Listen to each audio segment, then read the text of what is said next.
Jerusalem দেশ সম্প্রতিকে স্বাগত জানাচ্ছি আমি ফখরুল ইসলাম। জ্বালানি ও বিদ্যুৎ খাতকে অস্থিতিশীল করতে সক্রিয় একটি চক্র বললেন প্রধানমন্ত্রী তারেক রহমান। সড়কে আজও ঝরল 10 জনের প্রাণ।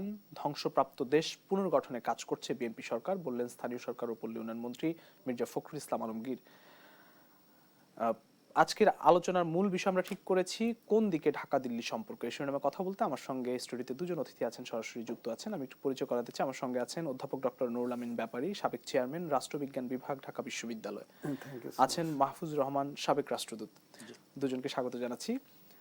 আমি একটু শুরুতে অধ্যাপক ডক্টর নুরুল আমিন ব্যাপারী স্যার আপনার কাছে আসি যে ঢাকা দিল্লি সম্পর্কে এখন কোন পর্যায়ে আছে? আসলে এটি নিয়ে আলোচনা হচ্ছে, যতটা আলোচনা হচ্ছে আসলে কি ঠিক ততটাই মনে হচ্ছে? হ্যাঁ, আপনাকে অনেক ধন্যবাদ। ঢাকা দিল্লির সম্পর্কটি ভালো থাকা উচিত, এই জন্য আমি বলি কেন, কারণ ভারত আমাদের প্রতিবেশী রাষ্ট্র, 3 দিকেই বেষ্টিত ভারত। আর প্রতিবেশীকে কিন্তু পরিবর্তন করা যায় না। ফলশ্রুতিতে আমরা চাই বাংলাদেশের সাথে ভারতের সম্পর্ক যেন সুমধুরই থাকে, কিন্তু বাংলাদেশ ভারতের সম্পর্কটি এমন একটি পর্যায়ে পৌঁছেছে, সেটি আমার মনে হয় এটা আমাদের আশা ছিল না। কিন্তু এই জন্য আমরা দেখব বিশেষ করে ভারতের কিছু কিছু সিদ্ধান্ত কিন্তু এই দিকে নিয়ে যাচ্ছে, হস্টাইল ফরেন পলিসি যেটা প্রতিষ্ঠিত হচ্ছে মাঝে মাঝে। এবং আমরা দেখব একটি পার্টি যখন বাংলাদেশের রাষ্ট্রীয় ক্ষমতায় আসে, ঠিক তখনই বাংলাদেশের সাথে ভারতের সম্পর্কটি ভালো দেখা যায়। কিন্তু ভিতরে ভিতরে আমরা দেখব ওই সম্পর্কটি যেই বিষয়ের উপর ভিত্তি করে পররাষ্ট্রনীতি নির্ধারিত হয় তার উপর নির্ভর করে না। আমার মনে হয় সেই নির্ধারণটি হয়ে যায় দাস এবং প্রভুর মতো, অর্থাৎ ফরেন পলিসি হবে সাধারণত যেই দলটি ক্ষমতায় থাকবে, অর্থাৎ যারা যেই দেশেরই হোক ফরেন পলিসি নির্ধারণ করবে, সেখানে ডোমেস্টিক পলিসির উপর ভিত্তি করে ফরেন পলিসি নির্ধারিত হয়, অর্থাৎ দেশের জনগণ কি চায় দেশের স্বার্থের উপর ভিত্তি করে। আমার দেশে যারা রাষ্ট্রনায়ক তারা যখন ভারতের সাথে পররাষ্ট্রনীতি স্থাপন করবে তখন আমার দেশের স্বার্থ দেখবে। সিমিলারলি ভারতের যারা ক্ষমতাসীন থাকেন যখনই তারা ভারতের স্বার্থ রক্ষা করবে, তবে এই স্বার্থটি হতে হবে পারস্পরিক সম্পর্কের উপর ভিত্তি করে। কিন্তু আমরা দেখব ভারতের সাথে বাংলাদেশের সম্পর্কটি অধিকাংশ সময়ে আমরা দেখব একটু খারাপ সম্পর্কের দিকে যায়। সেটা হচ্ছে যে কথাটি আমি আগেই বললাম, একটি আধিপত্যবাদী যে একটি দৃষ্টিকোণ থেকে ভারত সাধারণত বাংলাদেশের উপরে তার প্রভাবটা চাপিয়ে দিতে চায়। আমি যদি দেখেন শুরু থেকে যদি বলি, আমাদের স্বাধীনতার যুদ্ধে কিন্তু ভারত সাহায্য করেছে। সেটি কিন্তু আমাদেরও যেমন স্বার্থ ছিল, ভারতেরও স্বার্থ ছিল। তার প্রমাণ হচ্ছে কয়েকদিন আগে লোকসভায় দাঁড়িয়ে প্রিয়াঙ্কা গান্ধী সুন্দর একটি বক্তব্য দিয়েছেন এভাবে যে মোদী সরকার সব সময় বলে যে আমরা এটা করেছি ওটা করেছি, অর্থাৎ পাকিস্তানের সাথে ইন্ডিয়া যে যুদ্ধটাকে নিয়ে বলতে গিয়ে বাংলাদেশ নিয়ে আসছে কি সিঁদুর যে স্ট্র্যাটেজিক্যালি যে যুদ্ধটা হয়েছিল পাকিস্তান ইন্ডিয়ার সাথে, সেটা মোদী সিঁদুর যুদ্ধ হিসাবে আখ্যায়িত করেছিলেন, অর্থাৎ ওই রমণীদের সিঁদুর যেন না মুছা যায়।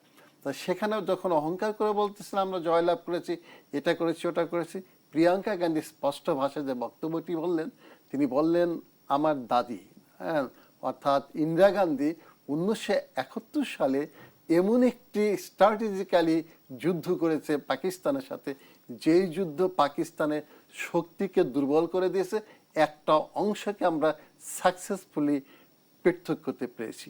অর্থাৎ তাহলে কি স্বীকার করে নিলেন যে আমাদের স্বার্থের জন্যই কিন্তু ওই যুদ্ধটা আমরা করেছি। আমরা কিন্তু রাষ্ট্রবিজ্ঞানের ছাত্র হিসাবে সবসময় বলতাম ওই যুদ্ধটা প্রকৃতপক্ষে আমাদের যেমন স্বার্থ ছিল, ভারতেরও স্বার্থ ছিল। এটি আমি একটা প্রমাণ দিয়ে দিচ্ছি আপনাকে। বর্তমানে যিনি ভারতের পররাষ্ট্রমন্ত্রী, তার দাদা কে সুব্রানিয়াম এন্ড মোহাম্মদ আইয়ুবে একটা বই লিখেছেন, সুব্রামণিয়াম হচ্ছেন ওনার দাদা। তো ওই বইটি লিখেছেন দি লিবারেশন ওয়ার। ওইখানে স্পষ্ট লেখা আছে ইন্দিরা গান্ধী, উনি তখন ডিফেন্সে ছিলেন, হ্যাঁ, তো ইন্দিরা গান্ধী তাকে জিজ্ঞেস করেছিলেন যুদ্ধ যে আমরা বাংলাদেশ নিয়ে পাকিস্তানের সাথে করব, আমাদের স্বার্থটা কি? সহজ করে উত্তর দিয়েছিলেন যে আপনার পিতা পণ্ডিত জওহরলাল নেহেরু 1952 সালে অল ইন্ডিয়ান ন্যাশনাল কংগ্রেসের এক ওয়ার্কিং কমিটির মিটিংয়ে উল্লেখ করেছিলেন এক প্রশ্নের জবাবে যে এই যে আমরা পার্টিশনটা হয়েছে ফর দ্য টাইম বিইং, এবং যে কোনো সময় সুযোগ পেলে ইউনাইটেড ইন্ডিয়া, এক ইন্ডিয়া থাকবে। সেই ক্ষেত্রে আমরা একটা 1000 বছরের মতো সুযোগ পাবো কিনা বলতে পারি না, এটা একটা পাকিস্তানের উপর অপারেশন করে দেন। আমি এই জন্য প্রসঙ্গটি এখানে আনলাম যে তাদের স্বার্থের জন্য কিন্তু আমাদের সাহায্য করেছে, এবং তারা এখন পর্যন্ত যতগুলি ফরেন পলিসি নিবে তাদের স্বার্থের জন্য। সবচেয়ে খারাপ সম্পর্কটা তারা তৈরি করেছিল শেখ হাসিনা ওয়াজেদের সময়। বর্তমান সরকার যখন ক্ষমতা আসলো তখন তারা বর্তমান সরকার প্রধানকে ভারত সফরে অধীর আগ্রহ অপেক্ষা করছেন এই কথা বলেছেন ভারতের high commissioner Dinesh Trivedi. Very good, এটা আপনাকে ক্লিয়ার করে দিচ্ছি। দাওয়াতও করেছেন এবং বারবার অবস্থান স্পষ্ট করছেন। Thank you so much. এইখানে আমি দেখব আমার দেশের পররাষ্ট্রমন্ত্রী জনাব তারেক রহমান খুব সুন্দরভাবে, প্রাইম মিনিস্টার জনাব তারেক রহমান খুব সুন্দর একটা স্ট্র্যাটেজি গ্রহণ করেছেন, যেটা হচ্ছে রাষ্ট্র পরিচালনার ক্ষেত্রে গ্রহণ করতে হয়।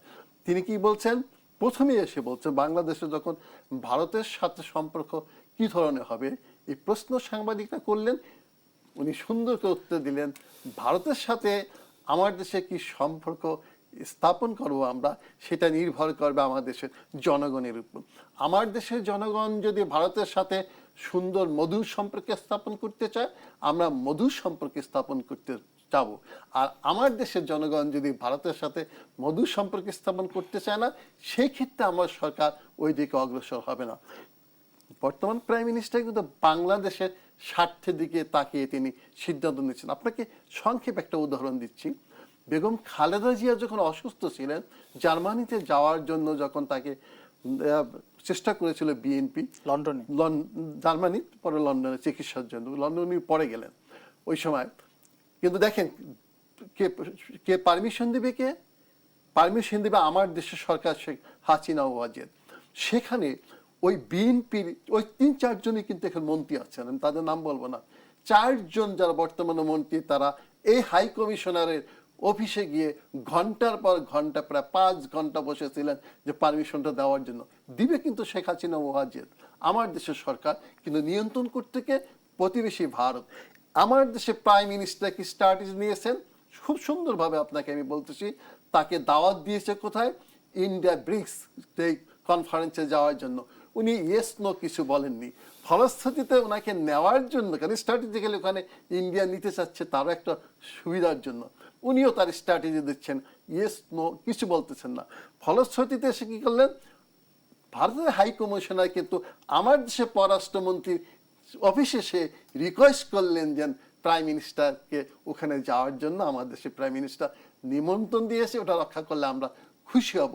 এটা কি হাসিনা ওয়াজেদের সময় ছিল না। তার কারণ হচ্ছে আমরা দেখো বারবার ধাবিত হতে চাচ্ছিল শেখ হাসিনা ওয়াজেদ ওই ভারতের মধ্যে। আমি এটাই বলতেছি, এখন কি সরকারের সঙ্গে সম্পর্ক খারাপ? বা আমি খারাপ বলতে চাচ্ছি না, বর্তমান সরকার চাচ্ছে সম্পর্ক সুন্দর রাখতে, কিন্তু সার্বভৌমত্বের উপর ভিত্তি করে। আমার দেশের সার্বভৌমত্ব অর্থাৎ সম্মান যেন না আসতায় একটি দেশের সাথে অন্য দেশে, ইউরোপিয়ান স্টেটগুলিতে দেখবেন একটি ছোট দেশের সাথে বড় দেশের পররাষ্ট্রনীতি নির্ভর করে বিশেষ করে সার্বভৌমত্বকে সম্মান প্রদর্শনের মধ্য দিয়ে। সেটা কি ভারত করছে? আমরা ফেলানি প্রশ্ন ধরতে পারি, আমাদের বর্ডার কিলিং ধরেন একটার পর একটা হচ্ছে। কিন্তু আমার মনে হয় যদি আমরা ছোট রাষ্ট্র হতে পারি, স্ট্র্যাটেজিক্যালি এত গুরুত্বপূর্ণ আমাদের অবস্থান, যদি প্রাইম মিনিস্টার জনাব তারেক রহমান সাহেব যে পলিসি নিয়েছেন, খুব স্লোলি ধীর গতিতে যদি এটাকে অগ্রসর করে নিতে পারেন, আমার মনে হয় ভারতের সাথে সম্পর্ক খারাপ হবে না। ভারত ওই সার্বভৌমত্বের উপর ভিত্তি করে ওই সার্বভৌমত্বের মর্যাদা দিয়ে বাংলাদেশের সাথে সম্পর্ক করতে অগ্রসর হবে। ধন্যবাদ। আমি একটু যেতে চাই জনাব মাহফুজুর রহমান, আপনার কাছে আসি যে প্রধানমন্ত্রীকে ভারতে দাওয়াত দেওয়া এবং ওদের আগ্রহ অপেক্ষা করার কথা বলেছেন, এবং শেখ হাসিনা ইস্যু তো ভারত তাদের অবস্থান সংবাদ সম্মেলনের মাধ্যমে স্পষ্ট করেছেন কয়েক দফায়। এই ক্ষেত্রে যেটি অধ্যাপক ডক্টর নুরুল আমিন ব্যাপারী স্যার বললেন যে সম্পর্ক ভালো, কিন্তু আপনি কতটা ভালো বলবেন এখন পর্যন্ত? না, আমি মনে করি জুলাই আগস্টের পর থেকেই, অর্থাৎ বাংলাদেশে যে রাজনৈতিক পরিবর্তনটা হয়েছে সেই পরিবর্তনের পর থেকেই এবং একই সঙ্গে প্রাক্তন প্রধানমন্ত্রী তিনি ভারতে আশ্রয় নেওয়ার কারণে বাংলাদেশ এবং ভারতের সম্পর্কের মধ্যে একটা টানাপোড়েন শুরু হয়েছে। সেই টানাপোড়েন কিছুটা স্বাভাবিকতার দিকে গিয়েছিল যখন আপনার নতুন সরকার শপথ নিলেন, কিন্তু এখন তো আপনার 5-6 মাস হয়ে গেছে প্রায়। তো এই সময়ের মধ্যে আমরা দেখতে পাচ্ছি যে যতটা না আমরা সামনে এগিয়ে যাচ্ছি, কিছু কিছু ক্ষেত্রে মনে হচ্ছে যে আমরা আবার আগের মতো সেই টানাপোড়েনের সম্পর্কের জায়গায় আবার ফেরত চলে যাচ্ছি। সুতরাং আমি নিশ্চিতভাবে এখন বলতে পারবো না যে দু দেশের সম্পর্ক স্বাভাবিক হয়েছে, যদিও কিছু কিছু নিদর্শন আপনি দেখবেন যেগুলো স্বাভাবিক হওয়ার নিদর্শন। তার মধ্যে প্রধান একটা হলো যে দু দেশের মধ্যে যাতায়াতের জন্য ভিসাটা একটার সময় বন্ধ ছিল, সেই ভিসাটা চালু হয়েছে এবং সেইখানে এখন ভিসা চালু হওয়ার কারণে যে পিপল টু পিপল কন্ট্যাক্ট সেই সম্ভাবনাটুকু তৈরি হয়েছে। তো সেই দিক থেকে মনে করলে আমি মনে করব এইটা স্বাভাবিক হওয়ার একেবারে প্রাথমিক স্তরে আছে 5ই আগস্টের ঘটনার আগ পর্যন্ত। 5ই আগস্টের ঘটনার পরে বাংলাদেশের পররাষ্ট্র মন্ত্রণালয় যে প্রেস রিলিজটি ইস্যু করেছে সেইটা আমার জানা মতে মানে খুবই কঠোর শব্দ ব্যবহার করা হয়েছে এবং এইরকম কঠোর শব্দ বাংলাদেশের ফরেন অফিস এর আগে পরে আর কখনো ব্যবহার করেছে বলে আমার জানা নেই। তো এখন ভারতের সঙ্গে সম্পর্ক নির্মাণের দায়িত্ব তো সরকারের। এখন সরকার হয়তো মনে করছে যে ভারতের সঙ্গে আমাদের টানাপোড়েন হয়ে এই 2 বছর পরে যে জায়গায় এসে আমরা দাঁড়িয়েছি, তাতে যেটা প্রফেসর মহোদয় বললেন যে এখানে আমাদের দেশের মানুষের আশা আকাঙ্ক্ষারও একটা প্রতিফলন পররাষ্ট্র নীতিতে থাকতে হয়। হয়তো সে কারণে সরকার মনে করছে যে এই মুহূর্তে এই পর্যায়ে এই ঘটনার পরিপ্রেক্ষিতে কঠোর শব্দ ব্যবহার করাটাই সমীচীন। এখন এটা সরকারের একটা কৌশল থাকে। হ্যাঁ, আপনি কি জিনিস অর্জন করতে চান দ্বিপাক্ষিক সম্পর্কের মধ্য দিয়ে, সেটা আপনি কৌশলের মাধ্যমে নির্ধারণ করবেন। হ্যাঁ, অনেক সময় আপনাকে ঠিক নতজানু না হলেও আমি বলবো যে অনেক সময় আপনাকে ফ্লেক্সিবল বা নরম হতে হয়, নমনীয় হতে হয়। অনেক জায়গায় আপনাকে কৌশলী হতে হয়। অনেক জায়গায় অনেক সময় অনেকে দেখবেন আপনার সঠতারও আশ্রয় নেয়। সুতরাং ঠিক কিভাবে আপনি পররাষ্ট্র নীতিটা পরিচালনা করবেন, কোন কৌশলে, আপনার তো নীতি একটা থাকে কিন্তু আবার একই সঙ্গে একটা কৌশল থাকে। তো সেই কৌশলটার এক এক সরকার এক একভাবে নেয়।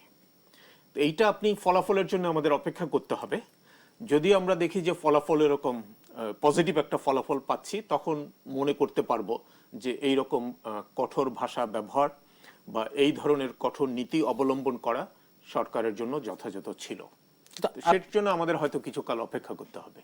জি, ধন্যবাদ। আমি একটু আবারও যেতে চাই অধ্যাপক ডক্টর নুরুল আমিন ব্যাপারী স্যার, যে আমরা দেখেছি যে ভারতের সঙ্গে বাংলাদেশের বাণিজ্যিক সম্পর্ক আছে। আপনি বলেছেন যে প্রতিবেশী কখনো পরিবর্তন করা যায় না, নিশ্চয়ই সেটি করা যায় না। গুরুত্বপূর্ণ প্রতিবেশী দেশ, ভারতের সঙ্গে পানি বন্টন চুক্তি রয়েছে, সীমান্ত ইস্যু রয়েছে। মানে উভয়ের স্বার্থে নিশ্চয়ই সম্পর্কটাকে এগিয়ে নিতে চাইবে বলেই তো আপনি মনে করেন কিনা? আমি তাই মনে করি। আমি আপনারা এখানে আমি উদাহরণ দিয়েছি যে ইউরোপিয়ান স্টেটগুলো যদি দেখেন, খুব সুন্দর সম্পর্ক একটি দেশের সাথে অন্য দেশের, এবং সেখানে যত সমস্যা সৃষ্টি হয় তারা ডায়ালগের মাধ্যমে, আলাপ আলোচনার মাধ্যমে সমস্যাগুলি সমাধান করে। কিন্তু আমাকে যে প্রশ্ন করেছেন এখানে উল্লেখ করেছেন, আপনি ওয়াটার শেয়ারিং নিয়ে প্রশ্ন তুলেছেন, তারপরে সীমান্ত নিয়ে প্রশ্ন তুলেছেন, তারপরে বাণিজ্য নিয়ে প্রশ্ন তুলেছেন। এই যে দেখেন বাণিজ্য যেটি হয় সেখানেও তারা একটি কূটকৌশলের আশ্রয় গ্রহণ করে। আমার দেশে যখন পেঁয়াজের প্রয়োজন হয়, একটা একটা করে ধরি, তখন কিন্তু তারা পেঁয়াজ দেওয়া বন্ধ করে দেন। আমার দেশে যখন চাউলের যদি সংকট থাকে, অর্থাৎ যখন চাউল আমদানি আমরা বেশি করতে চাবো, তখন কিন্তু সেখানে এমন পলিসি গ্রহণ করেন যেখানে বেশি চাউল যেন না আসতে পারে। তাহলে এই ধরনের পলিসি যদি গ্রহণ করে তাহলে সরকার কিভাবে অগ্রসর হতে পারে? তিস্তার কথা চিন্তা করেন, তিস্তার সমস্যাটা আজ পর্যন্ত সমাধান করেনি। গঙ্গার যে ওয়াটার শেয়ারিং যে ব্যাপারটা, এটা কিন্তু অগ্রসর হচ্ছে না। একবার অগ্রসর হয়, আরেকবার অগ্রসর হয় না। যখন আমাদের পানি লাগবে না, আষাঢ় শ্রাবণ ভাদ্র অগ্রহায়ণ মাসে এই সময় দেখবেন প্রচুর পরিমাণ পানি তারা এখানে দিয়ে দেন। আবার চৈত্র বৈশাখ মাসে যখন পানি লাগবে আমাদের, তখন তারা পানি দেয় না। অর্থাৎ সম্পর্কটা আমরা নষ্ট করতেছি না, তারা নষ্ট করছে। এইভাবে যদি সম্পর্ক তৈরি করতে চায় তারা, তাহলে কোন সরকারের পক্ষে সম্ভব হবে তার সাথে ভালো সম্পর্ক স্থাপন করা? অর্থাৎ আমার দেশের জনগণ তো বুঝবে, তারা তো চিন্তা ভাবনা করবে এটা ভালো নাকি মন্দ। আর ঐতিহাসিকভাবে কিন্তু আমার দেশের জনগণ পলিটিক্যালি খুব কনসাস। তাই একটু উদাহরণ দেই, 1913 সালে অল ইন্ডিয়ান ন্যাশনাল কংগ্রেসের একটা বিখ্যাত নেতা গোখলে, তিনি বলছিলেন, what Bengal things today the rest of the India things tomorrow. বাঙালিরা আজ যা ভাবে ভারতবর্ষ পরে ভাবে। আমি ওটাকে অনুবাদ করে বলি 100 বছর পরে ভাবে। তো সেই ক্ষেত্রে আমার দেশের জনগণ যেহেতু কনসাস যে তুমি আমার সাথে বন্ধুত্বের বিনিময়ে আমাকে অপকার করতেছ, উপকার তো করতেছ না, ফলশ্রুতি তো বর্তমান সরকারের এটি জনগণের ভোটে আমার মনে হয় দেশ প্রেমিক যে সিদ্ধান্তগুলো নিয়ে নিচ্ছেন, ভবিষ্যতে নেবেন, সেই আলোকে উনি কি পারবেন নিতে? তাহলে জনগণ কি বলবে যে তোমাকে ভোট দিছি কি এই জন্য? অর্থাৎ গণতন্ত্রতে এটাই একটা স্পিরিট, জনগণের দিকে তাকিয়ে জনগণের সেন্টিমেন্টের ভিত্তি করে পররাষ্ট্রনীতি গ্রহণ করতে হয়। সেই ক্ষেত্রে আমার মনে হয় ভারতের নতুন করে চিন্তা ভাবনা করতে হবে যে বাংলাদেশের সাথে কি ধরনের সম্পর্ক স্থাপন করবে। একটি প্রশ্ন আপনি প্রায় আধা প্রশ্ন জিজ্ঞেস করেছিলেন, সেটি হচ্ছে সহজভাবে আমি বলি, এই যে কয়েকদিন আগে আমার দেশে থেকে যিনি পালিয়ে চলে গেলেন, সবচেয়ে নিন্দিত একজন প্রধানমন্ত্রী, ফ্যাসিস্ট প্রধানমন্ত্রী হিসেবে আখ্যায়িত, ছাত্র জনতা যাকে তাড়িয়ে দিয়েছেন দেশ থেকে, তাকে কিভাবে ভারত এখানে আশ্রয় দিয়ে তার ভিডিও কনফারেন্সের মাধ্যমে বক্তব্যগুলো এখানে দেওয়ার সুযোগ করে দেয়। একদিকে এটি সরকারের, দিল্লি সরকারের কনসেন্স ছাড়া কি পারে? আর মুখে মুখে বলে না আমরা কিছু জানি না। এটা কি আমার দেশের জনগণও বুঝে না? সরকার বুঝবে না কেন? তাহলে সরকার কি সিদ্ধান্ত নেবে? অর্থাৎ তুমি যদি এই দ্বিচারী যে তোমার পলিসিটা, এটাকে পরিত্যাগ করতে হবে। এটা তো ম্যাকাইভেলিতেও যাচ্ছে না। ম্যাকাইভেলি যেমন আধুনিক রাষ্ট্রবিজ্ঞানের জনক, তিনি বলছিলেন, হে রাজত, তুমি তোমার দেশের স্বার্থে এমন পলিসি নিবা, মাঝে মাঝে কৌশলের অবলম্বন করবা, কিন্তু খবরদার জনগণ যেন ধরতে না পারে। ভারত এটা তো ধরে ফেলছে। তো তারা তো চাণক্য নীতি গ্রহণ করেছে বা অনেক ক্ষেত্রে, কিন্তু আমি দেখি এই ক্ষেত্রে তাদের চাণক্য নীতি ধরা পড়তেছে। সেই ক্ষেত্রে তারেক রহমান সাহেবের সরকার কতটুকু অগ্রসর হতে পারবেন বলেন? আমার তো মনে হয় যতটুকু উনি অগ্রসর হতে চান, সুন্দর সম্পর্ক স্থাপন করতে চান, ততটুকু অগ্রসর হতে চাচ্ছে না ভারত। ভারত চাচ্ছে ওই যে হেজিমনি, যেটা আগের যে হেজিমনিটা, এই হেজিমনির উপর ভিত্তি করে চোখ রাঙিয়ে তো তারেক রহমান সাহেবকে আমার মনে হয় না দুর্বল করতে পারবেন। কারণ তার একটা ব্যাকগ্রাউন্ড আছে, তার পিতা মাতা যে ব্যাকগ্রাউন্ড, সেই ব্যাকগ্রাউন্ড থেকে তিনি কতটুকু সরে আসবেন। আর তিনি যে জনগণের ভোটে নির্বাচিত হয়েছেন। ধন্যবাদ। আমি একটু বিরতি নিব। আমি একটু যারা মাহফুজ রহমান, আপনার কাছে প্রশ্ন রেখে বিরতিতে যেতে চাই যে বাংলাদেশ দিল্লি যে সম্পর্কটি, সেটি আসলে ভবিষ্যৎ সম্পর্কটি কেমন হওয়া উচিত, আমি এই প্রশ্নটি রেখে বিরতিতে যেতে চাই। প্রিয় দর্শক, যেটা স্যার আমাদের সামনে থেকে নিচ্ছে একটি ছোট্ট বিরতি, ফিরছি একটু পর, সঙ্গেই থাকুন।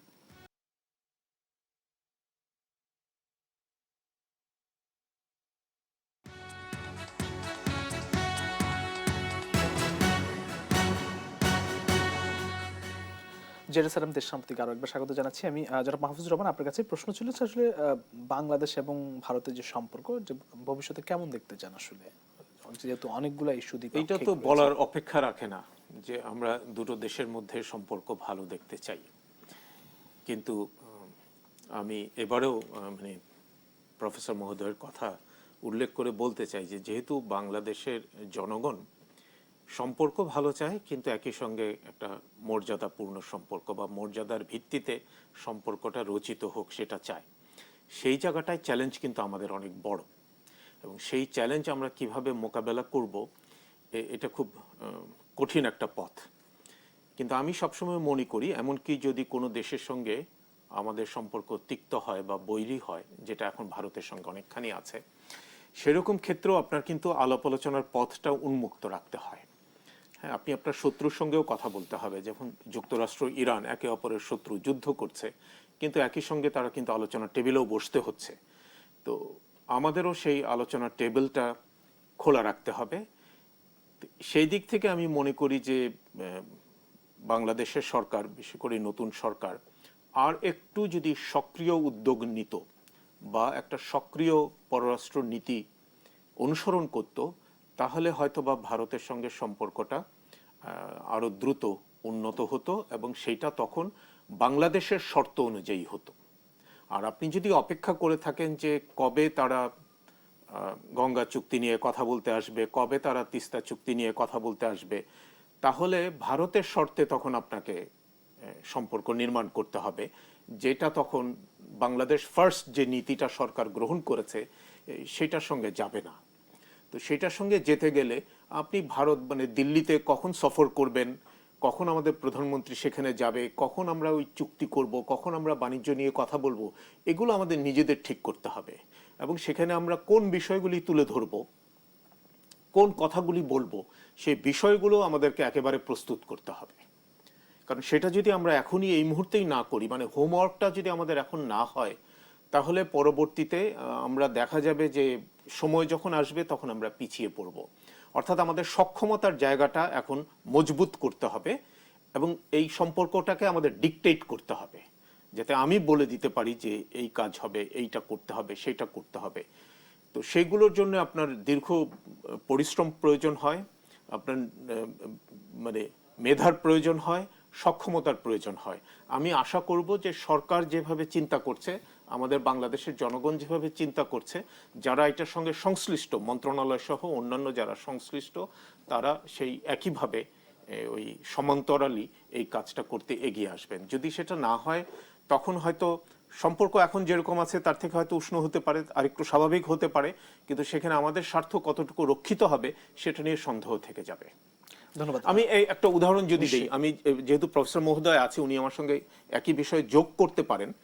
যেমন ধরেন যে আমাদের প্রধানমন্ত্রী মহোদয়কে যে বিমস্টেকের সভাপতি হিসেবে যে আমন্ত্রণ জানানো হয়েছে, তা এখন তিনি ভারত যাবেন কি যাবেন না, ওনার কাছে কিন্তু এখন দুটো ইনভিটেশন আছে। আমি মনে করি উনি বাংলাদেশের প্রধানমন্ত্রী, সেই বিবেচনা এবং সেই আইডেন্টিটি নিয়ে তার দিল্লিতে প্রথম যাওয়া উচিত। তো এইটার জন্য আপনার ওই যে কূটনৈতিক পর্যায়ে কথা বলতে হয়। তো দিল্লির সঙ্গে যদি আপনি কথা না বলেন, আপনি এটা কিন্তু অর্জন করতে পারবেন না।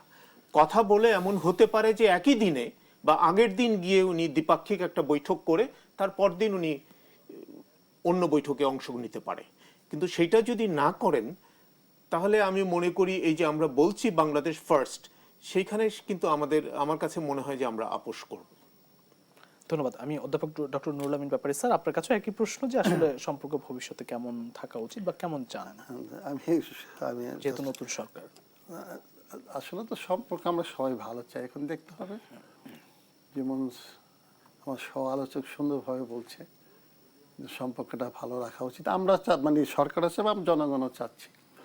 কিন্তু আমি সহজভাবে আপনাকে বলি, যেই চিঠিটা ভারতের প্রাইম মিনিস্টার আমার দেশের প্রাইম মিনিস্টারকে দিয়েছে, সেই চিঠিটা অ্যাড্রেস কি উনি প্রাইম মিনিস্টার হিসেবে করেছেন?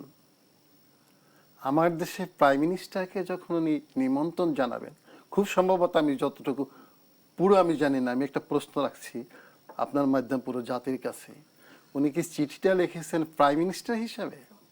উনি তো মর্যাদা দিবেন, ঠিক না, প্রাইম মিনিস্টার হিসাবে। সেখানে না লেখেন চিঠিটা কিভাবে লিখেছেন সেটাও দেখতে হবে। ওইভাবে তার অ্যাড্রেসটাও দেখতে হবে, যে অ্যাড্রেসটার মধ্যে সম্পর্কটা স্থাপন করতে চান কিনা, না তিনি ডিক্টেট করতে চান এবং প্রভু এবং দাসসুলভ ব্যবহার করতে চান। তাহলে কিন্তু আমার মনে হয় আমাদের প্রাইম মিনিস্টারকে তারা সেটা পারবেন না, খুব খুব সম্ভবত। কারণ কখন বার্গেনিং অবস্থায় ভালো থাকে একটি দেশের, দুটো দেশের পররাষ্ট্রনীতি সম্পর্কে আলোচনা অথবা বিভিন্ন বিষয়ে আলোচনা করতে গেলে ওই সরকারটি যদি জনগণ দ্বারা নির্বাচিত সরকার হয়, পপুলার গভর্নমেন্ট হয়, তখন কিন্তু তাকে ডিক্টেট করা কঠিন হয়ে পড়ে। আমি একটা উদাহরণ দিচ্ছি। বাংলাদেশ স্বাধীনের পরে শেখ সাহেব যখন পশ্চিম পাকিস্তান থেকে লন্ডন গেলেন, হিথ্রো বিমানবন্দরে তিনি অবস্থা জানলেন বাংলাদেশের কি অবস্থা। আবার যখন দিল্লি আসলেন, তখন কিন্তু ইন্দিরা গান্ধী দিল্লি এয়ারপোর্টে গিয়ে তার সাথে দেখা করলেন। শেখ সাহেব কিন্তু প্রথমেই প্রশ্ন করেছিল, আপনি কত তাড়াতাড়ি বাংলাদেশ থেকে ইন্ডিয়ার সোলজার ফেরত আনবেন? এটা কিন্তু তার বিশাল অ্যাচিভমেন্ট ছিল আমি বলবো। অর্থাৎ কি জন্য তিনি বলতে পেরেছিলেন, বিশাল জনগণ তাকে সমর্থন দিয়েছে, হ্যাঁ, একটা মুক্তিযুদ্ধের মাধ্যমে দেশ স্বাধীন হয়েছে। ফলশ্রুতিতে যে জনগণের ম্যান্ডেট, এটাকে তিনি ইউজ করতে পেরেছিলেন। ঠিক তেমনিভাবে তারেক রহমান সাহেব পারবেন, যেটা পারেননি হাসিনা ওয়াজেদ। অর্থাৎ তিনি জনগণ দ্বারা নির্বাচিত হননি, 3টি পরপর নির্বাচন তিনি দিয়েছেন, ভুয়া নির্বাচন, রাতের আধারে নির্বাচন, যার জন্য কিন্তু শুধু দিল্লি ডিকটেট করেছে এবং সম্পর্কটা হয়েছে দাস এবং প্রভুর সম্পর্ক, বন্ধুত্বপূর্ণ সম্পর্ক না। অর্থাৎ সম্পর্ক থাকতে হবে একটি দেশের সাথে অন্য দেশের রিলেশনশিপটা হবে কোঅর্ডিনেশনের ভিত্তিতে, not on the basis of subordination. Subordination মানে ভিত্তি এবং দাসের সম্পর্ক। কোঅর্ডিনেশন মিনস তুমি আমার বন্ধু, আমি তোমার বন্ধু, এই সম্পর্কের উপরে কোঅর্ডিনেশন হয়ে থাকে। সেই সম্পর্ক কিন্তু দিল্লির সাথে আমাদের হয় না।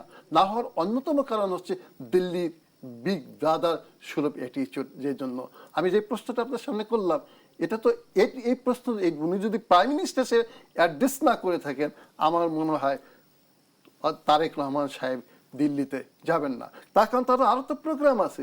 প্রায় একই সময় আমরা দেখব জাতিসংঘে তিনি যেতে পারেন, সেখানে বসতো জাতিসংঘে।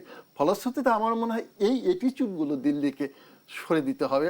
অর্থাৎ তার সিদ্ধান্ত নিতে হবে যে কি ধরনের ব্যবহার করব বাংলাদেশের সাথে। আগের যে অ্যাটিটিউড নিয়ে যদি দিল্লি বসে থাকে, তাহলে আমার মনে হয় বর্তমান সরকার মাথা নত করে, আমার মনে হয় না এই সরকার দিল্লির সাথে সম্পর্ক স্থাপন করবে। ধন্যবাদ। আমি একটু আবারও যেতে চাই জনাব মাহফুজুর রহমান। আমি একটু অন্য প্রসঙ্গে যাই এবার। একটু স্থানীয় সরকার মন্ত্রী মির্জা ফখরুল ইসলাম আলমগীর বলেছেন যে ধ্বংসপ্রাপ্ত দেশ পুনর্গঠনে কাজ করছে বিএনপি সরকার। অপরদিকে আমরা দেখেছি যে জামাত আমির বলছেন যে পুরনো বন্দোবস্তেই আটকে আছে এই সরকার। আপনি কি আসলে তাই মনে করেন কিনা?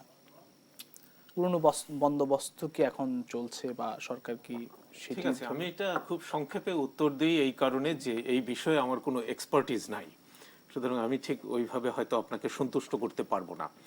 কিন্তু দেখেন, আমরা যদি দাবি করি যে এইটা নতুন সরকার, সেই 15 বছরের যে সরকারের সমালোচনা আমরা করি এবং যে সরকারের বিরুদ্ধে জনগণ ফুঁসে উঠেছিল এবং এই নির্বাচনও সেরকম একটা রায় পেয়েছে সরকার, তো ওই 15 বছর যে ধরনের বন্দোবস্ত ছিল অথবা যে ধরনের সরকার ব্যবস্থা ছিল, সেইখান থেকে যদি আমরা বের হয়ে আসতে না পারি, তাহলে তো আমি প্রমাণ করতে পারবো না যে ওই 15 বছর থেকে এই যে নতুন বাংলাদেশ, যে সেই নতুন বাংলাদেশ যে প্রকৃতই নতুন বাংলাদেশ।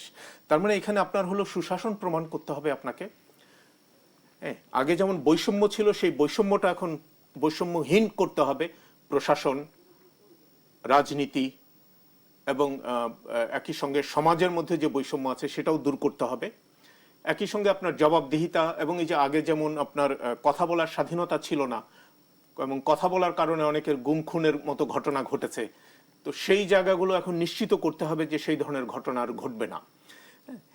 এইভাবে যদি আমরা প্রমাণ করতে পারি যে প্রকৃতই একটা নতুন বাংলাদেশ আমরা গড়ে তুলেছি, তাহলে কিন্তু আপনাকে এই যে এখন আমরা 2 বছরের পেছনে তাকাতে চাচ্ছি, 2 বছরের ওই পেছনে আমাদের আর তাকাতে হবে না।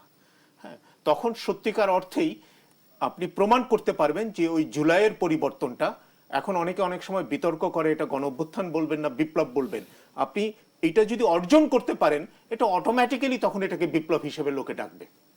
জি, ধন্যবাদ। আমি একটু বিরতি থেকে সাভারের আলোচনা ফিরতে চাই। প্রিয় দর্শক, জেরুসালেম দেশ সম্পর্কে নিচ্ছি আরো একটি বিরতি, ফিরছি একটু পর, সঙ্গেই থাকুন।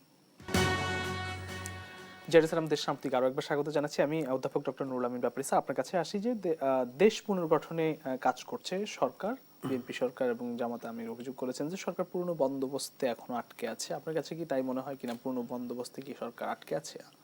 আসলে পুরনো বন্দোবস্ত থেকে বেরিয়ে আসতে তো সময় লাগবে, কারণ আমাদের যে কাঠামোগত পরিবর্তন, তো সাধারণত বিশেষ করে আমরা রাষ্ট্রবিজ্ঞানের ছাত্র হিসাবে যেটা বলি, রেডিক্যাল চেঞ্জ তো সাধারণত এই গণতান্ত্রিক প্রক্রিয়া এইভাবে হয় না। রেডিক্যাল চেঞ্জ হয় সাধারণত একটা বৈপ্লবিক পার্টি যদি ক্ষমতায় আসে, তাহলে চেঞ্জ করতে পারে, তার ওই আদর্শের উপর ভিত্তি করে।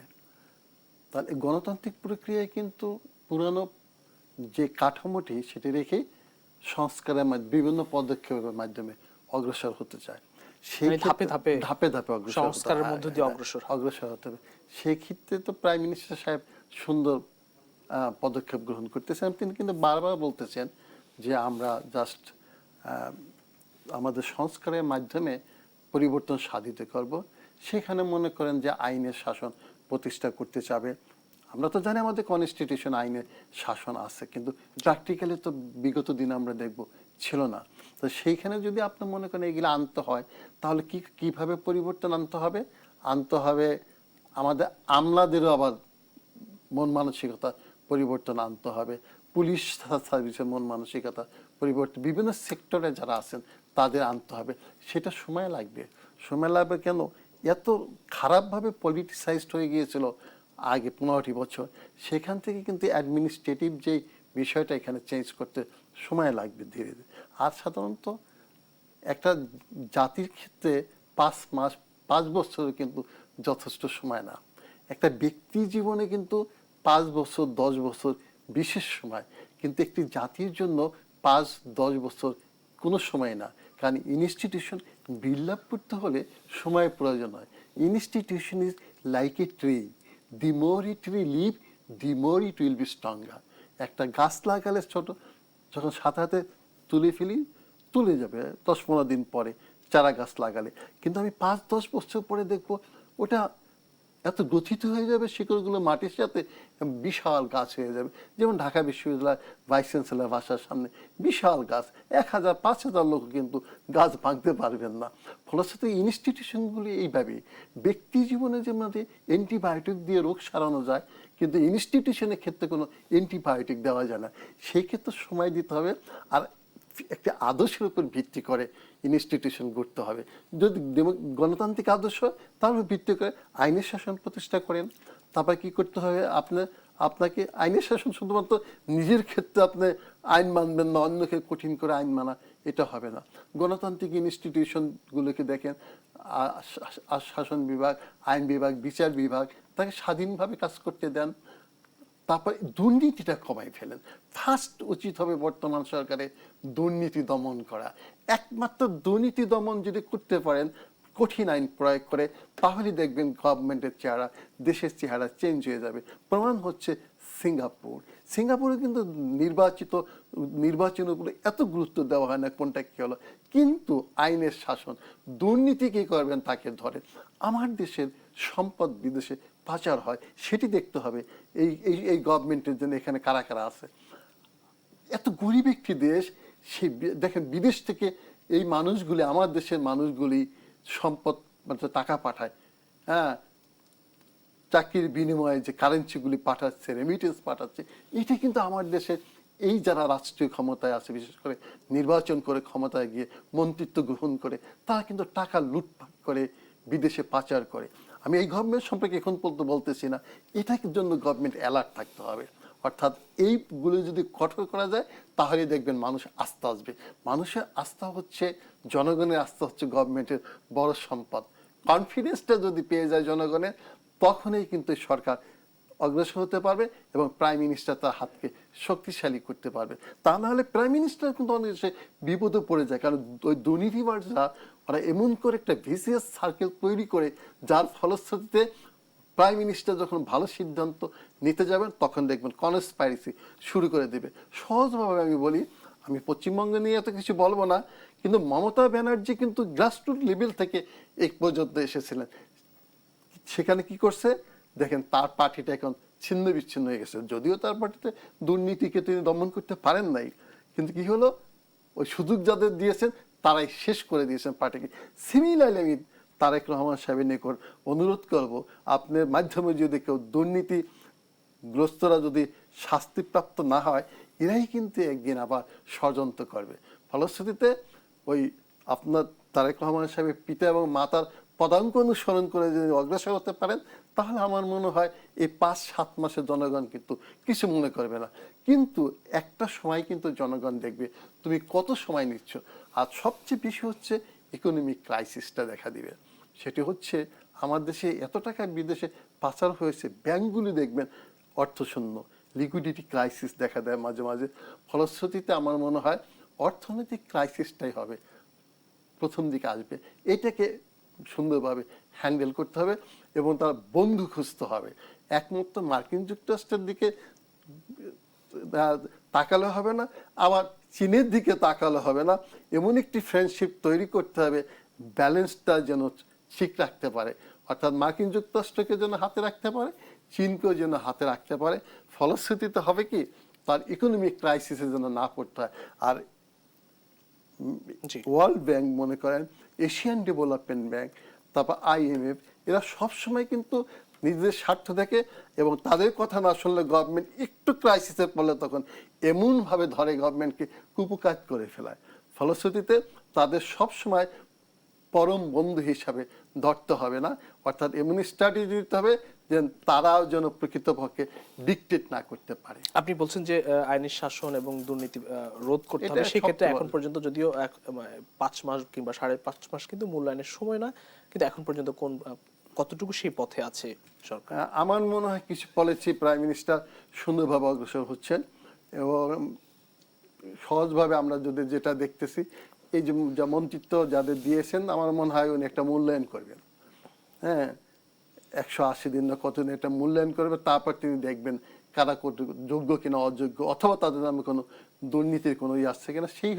এইভাবে যদি অগ্রসর হতে পারেন, তাহলে আস্তে আস্তে মনে হয় হবে না। আমার মনে হয় এখন পর্যন্ত আমার মনে হয় অত রাঘব বোয়ালরা, কিন্তু দুর্নীতিগ্রস্ত রাঘব বোয়ালরা আমার মনে হয় তত ফায়দা লুটতে পারতেছেন না এখন পর্যন্ত।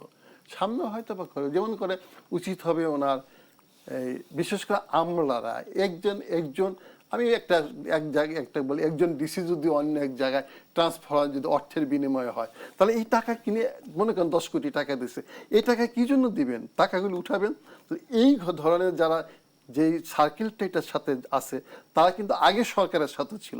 দুষ্টুদের কিন্তু একটা চক্র থাকে, তো এইগুলোকে উনি জাস্ট, ওনার তো বিভিন্ন এজেন্সি আছে, ওই এজেন্সির মাধ্যমে এইগুলিকে আইডেন্টিফাই করে জাস্ট দমন করতে হবে। দমন করলে দেখবেন আস্তে আস্তে ঠিক হয়ে যাবে, তবে সময় লাগবে। 15 বছরে যেই আপনার যেভাবে দেশটা চলছে, সেখান থেকে একটা সঠিক পথ আনতে একটু সময় লাগবে। অসংখ্য ধন্যবাদ জনাব মাহফুজুর রহমান। আপনার কাছে আসি, আপনাকে দিয়ে শেষ করতে চাই যেটি জনাব নুরুল আমিন ব্যাপারী স্যার বললেন যে আসলে কূটনীতিতে যে ভারসাম্যটি ঠিক রাখতে হবে, সেই ভারসাম্যটি আসলে কিভাবে ঠিক রাখবেন? একটা জিনিস কি, বাংলাদেশের আমাদের ধরেন 55 বছরের ইতিহাস, এই 55 বছরের ইতিহাস যদি দেখেন, তাহলে দেখবেন যে পররাষ্ট্র নীতিতে কিন্তু আমরা কম বেশি একটা ভারসাম্য রক্ষা করেই কিন্তু এই 55 বছর পার করেছি। কিন্তু আপনি যদি একটা অংশ কেবলমাত্র দেখেন, 1 বছর 2 বছর, তাহলে তখন আপনার মনে হতে পারে যে সরকার হয়তো এদিকে ঝুঁকে গেছে বা ওদিকে ঝুঁকে গেছে। যেমন আমি এর আগে বলেছিলাম যে 2024-এ আমাদের তৎকালীন প্রধানমন্ত্রী ইয়েতে গেছেন, চীন গেছেন, 2025-এও আমাদের সরকার প্রধান চীন গেছেন, 2026-এও আমাদের সরকার প্রধান চীন গেছেন। প্রতিবারই কিন্তু সেইখানে একটা যৌথ ঘোষণা প্রকাশিত হয়। সেই যৌথ ঘোষণাগুলি যদি দেখেন পরপর 3 বছরের 3টা, তাহলে আপনার মনে হইতে পারে যে বাংলাদেশ হয়তো ক্রমান্বয়ে চীনের দিকে ঝুঁকে যাচ্ছে, এটা মনে হতে পারে। এখন 3 বছর দিয়ে কিন্তু এটা যাচাই করা যায় না অনেক সময়, কারণ এরপরে যদি আপনি এখানে যুক্তরাষ্ট্রের আগ্রহ আছে, ভারতের আগ্রহ আছে, পাকিস্তানের আগ্রহ আছে আমাদের এই অঞ্চলটা নিয়ে। সুতরাং অন্যদের সঙ্গে আপনি কিভাবে আবার ডিল করছেন, তখন ওই একটা সম্পর্ক দিয়ে আরেকটা সম্পর্ক হয়তো বা একটা ভারসাম্যের মধ্যে চলে আসবে। তখন হয়তো এই কথা আমরা বলতে পারবো না।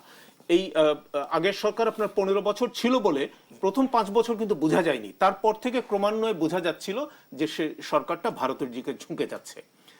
আমি মনে করি এই সরকারের এখন নতুন সরকার 5 বছর আছেন ম্যান্ডেট সহ, এবং এই 5 বছরের মধ্যেই বাংলাদেশের পররাষ্ট্র নীতির আমরা একটা সুন্দর অভিমুখ দেখতে পারবো, যার মধ্যে আপনি যেটা বললেন যে ভারসাম্যও থাকবে, সেখানে যুক্তরাষ্ট্র হোক, ভারত হোক, চীন হোক, ইভেন পাকিস্তানেরও যদি আগ্রহ থাকে, সবার আগ্রহ নিয়ে আমরা বাংলাদেশ ফার্স্ট, অর্থাৎ সামনে এগিয়ে যাওয়ার মতো একটা পররাষ্ট্র নীতি এই সরকার উপহার দিতে পারবে।